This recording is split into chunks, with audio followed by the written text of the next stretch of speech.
ಎಲ್ಲರಿಗೂ ನಮಸ್ಕಾರಗಳು ಸ್ನೇಹಿತರೆ. ಇವತ್ತಿನ ತರಗತಿಯಲ್ಲಿ ದುರ್ಗಸಿಂಹ ಕವಿಯು ಬರೆದ ಕರ್ನಾಟಕ ಪಂಚತಂತ್ರಂ ಕಥೆಯ ಬಗ್ಗೆ ತಿಳಿದುಕೊಳ್ಳೋಣ.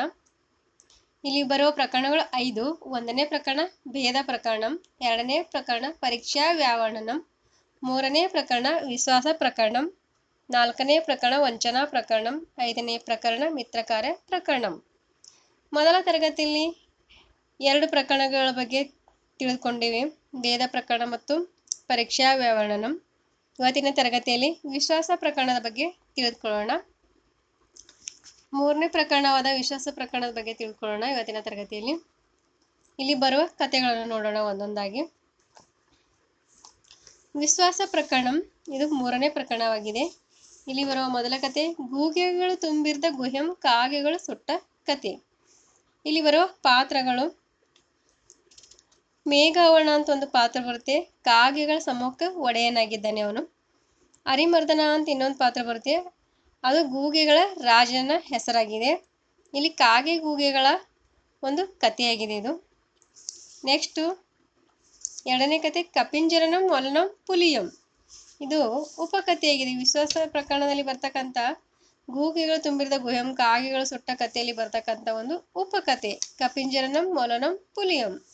ಇಲ್ಲಿ ಕತೆ ಹೇಳುವವನು ಕಾಗೆ ಪಕ್ಷಿ ಸಮೂಹಕ್ಕೆ. ಇಲ್ಲಿ ಕಲಹಪ್ರಿಯ ಎಂಬ ಒಂದು ಮೊಲದ ಒಂದು ಪಾತ್ರ ಬರುತ್ತೆ, ಕಪಿಂಜರ ಎನ್ನುವ ಒಂದು ಹಕ್ಕಿಯ ಪಾತ್ರ ಬರುತ್ತೆ, ವಿಶಾಲಕರ್ಣನೆಂಬ ಒಂದು ಶಾರ್ದೂಲ ಹುಲಿಯ ಒಂದು ಪಾತ್ರ ಬರುತ್ತೆ. ನೆಕ್ಸ್ಟ್ 3ನೇ ಕತೆ ನಾರಾಯಣ ಭಟ್ಟನ ಕತೆ. ಇದು ಉಪಕಥೆಯಲ್ಲಿ ಬರುವ ಉಪಕಥೆಯಾಗಿದೆ.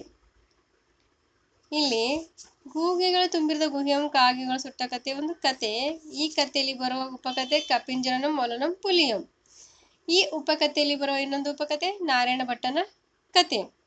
ಇಲ್ಲಿ ಕತೆ ಹೇಳುವವನು ಕಪಿಂಜರ, ಯಾರಿಗೆ ಹೇಳ್ತಾನೆ ಅಂದರೆ ಮೊಲಕ್ಕೆ ಹೇಳ್ತಾನೆ. ಇಲ್ಲಿ ಬರುವ ಪಾತ್ರಗಳು ನಾರಾಯಣ ಭಟ್ಟ ಬ್ರಾಹ್ಮಣನ ಪಾತ್ರ, ಧೂರ್ತ ಶಿಖಾಮಣಿ ಮತ್ತೊಬ್ಬ ಬ್ರಾಹ್ಮಣನ ಪಾತ್ರ.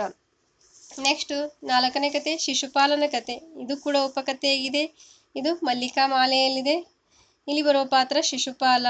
ಇಲ್ಲಿ ರಾಜಸೂಯ ಯಾಗದ ಒಂದು ಪ್ರಸಂಗ ಬರುವುದನ್ನು ನಾವಿಲ್ಲಿ ಕಾಣುತ್ತೇವೆ. ನೆಕ್ಸ್ಟ್ 5ನೇ ಕತೆ ಬುದ್ಧಿ ಪೇಳಿದ ಹಕ್ಕಿಯಂ ಕಪಿಯು ಕೊಂದ ಕತೆ. ಇದು ಉಪಕಥೆಯಾಗಿದೆ. ಕತೆ ಹೇಳುವವನು ಚಿರಂಜೀವಿ, ಕತೆ ಕೇಳುವವನು ಅರಿಮರ್ದನ. ಇಲ್ಲಿ ಬರುವ ಪಾತ್ರಗಳು ಗೋಲಾಂಗುಲ, ಮಿಂಚುಹುಳು, ಶುಚಿಮುಖನೆಂಬ ಹಕ್ಕಿ, ಶುಚಿಮುಖಿ ಎಂಬ ಇನ್ನೊಂದು ಹಕ್ಕಿ. ಇಲ್ಲಿ ಶುಚಿಮುಖಿ ಇವೆರಡು ಹಕ್ಕಿಗಳು ದಂಪತಿಗಳಾಗಿವೆ.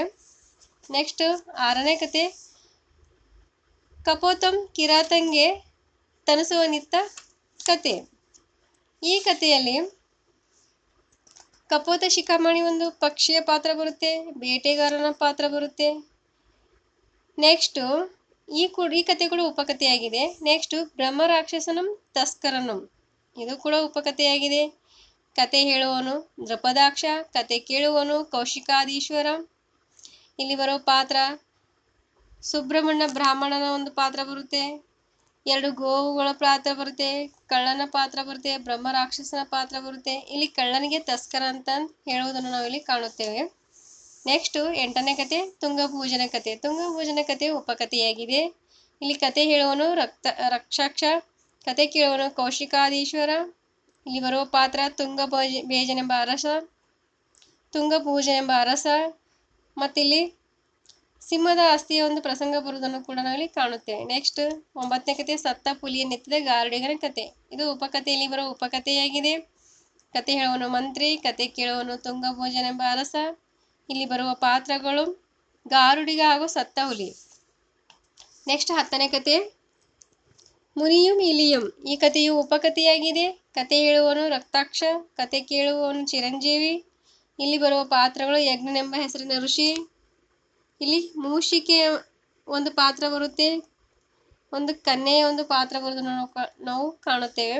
ನೆಕ್ಸ್ಟ್ 18ನೇ ಕತೆ ದುರ್ವಾಸನಂ ನಾಯಿಯಂ. ಇದು ಉಪಕಥೆಯಲ್ಲಿ ಬರುವ ಉಪಕಥೆಯಾಗಿದೆ. ಇಲ್ಲಿ ಬರುವ ಪಾತ್ರಗಳು ದುರ್ವಾಸ ಯತಿ, ನಾಯಿ ಮರಿ, ಮಂಗ, ಹುಲಿ, ಸಿಂಹ. ನೆಕ್ಸ್ಟ್ 13ನೇ ಕತೆ ಕಪ್ಪೆಗಳಂ ಬೆನ್ನನ್ನು ಏರಿಸಿಕೊಂಡ ಸರ್ಪನ ಕತೆ. ಇದು ಉಪಕಥೆಯಾಗಿದೆ. ಇಲ್ಲಿ ಕತೆ ಹೇಳುವವರು ಚಿರಂಜೀವಿ, ಕತೆ ಕೇಳುವವನು ಮೇಘವರ್ಣ, ಪಾತ್ರ ಸರ್ಪ ಮತ್ತು ಕಪ್ಪೆ. ಸರ್ಪನಿಗೆ ಪನ್ನಗ ಅಂತ ಹೇಳ್ತಾರೆ, ಇಲ್ಲಿ ಕಪ್ಪೆಗೆ ಬೆಕ ಅಂತ ಹೇಳ್ತಾರೆ. ನೆಕ್ಸ್ಟ್ 14ನೇ ಕತೆ ವಿಷ್ಣು ಶರ್ಮನ ಕತೆ. ಇದು ಉಪಕಥೆಯಲ್ಲಿ ಬರೋ ಉಪಕಥೆಯಾಗಿದೆ. ಇಲ್ಲಿ ಕತೆ ಹೇಳೋರು ಉರಗ, ಕತೆ ಕೇಳೋರು ಉರಗಿ. ಉರಗ ಸರ್ಪ, ಉರಗಿ ಸರ್ಪನ ಹೆಂಡತಿ. ಇಲ್ಲಿ ಒಂದು ಪಾತ್ರ ಬರುತ್ತೆ, ಬ್ರಾಹ್ಮಣನ ಪಾತ್ರ, ವಿಷ್ಣು ಶರ್ಮ ಎಂಬ ಬ್ರಾಹ್ಮಣನ ಪಾತ್ರ ಬರುತ್ತೆ. ಇಲ್ಲಿಗೆ ಈ ಕತೆ ಹೇಳುವುದನ್ನು ನಾನು ಮುಗಿಸುತ್ತೇನೆ ಸ್ನೇಹಿತರೆ. ಎಲ್ಲರಿಗೂ ಧನ್ಯವಾದ.